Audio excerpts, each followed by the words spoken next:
அன்பு வணக்கம். ஒரு அற்புதமான கதையை பார்க்கலாங்க. இந்த கதையின் மூலம் ஒரு மிகப்பெரிய உண்மை நமக்கு தெரியும். ஏன்னா டெய்லி நம்ம இதை ஃபேஸ் பண்ணிகிட்டே தான் இருக்கோம். டாக்ஸிக் பர்சன் அப்படின்னா என்னங்க? டாக்ஸிக் பர்சன்ஸ் அப்படின்னா தமிழில் நச்சு மனிதர்கள்.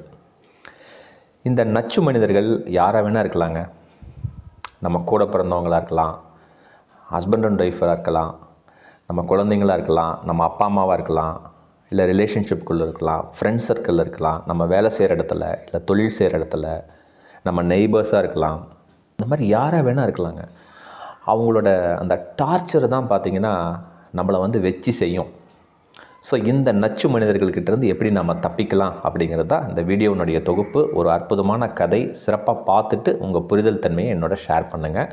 நச்சு மனிதர்கள், டாக்ஸிக் பர்சன் அப்படின்னா கதை பார்க்குறதுக்கு முன்னால் அவங்களோட கேரக்டரிஸ்டிக்ஸ் எப்படி இருக்குன்னாங்க, எப்போ பார்த்தாலும் நம்மளை டார்ச்சர் பண்ணிக்கிட்டே இருப்பாங்க. அதாவது எப்படி தமிழில் சொன்னால் உதாசீனப்படுத்திகிட்டே இருப்பாங்க, கேவலப்படுத்துவாங்க, முக்கியத்துவம் கொடுக்க மாட்டாங்க, கண்டுகொள்ள மாட்டாங்க, அலட்சியப்படுத்திகிட்டே இருப்பாங்க, நம்ம மனசு வருத்தப்படக்கூடிய செயல்பாடுகளை செஞ்சுட்டே இருப்பாங்க.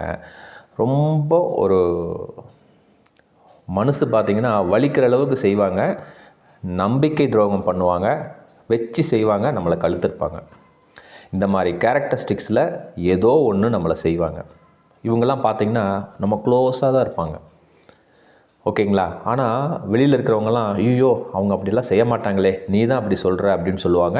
அந்த மாதிரி பர்சனுக்கு பேர் தான் டாக்ஸிக் பர்சன்ஸ், நச்சு மனிதர்கள்னு சொல்லுவாங்க.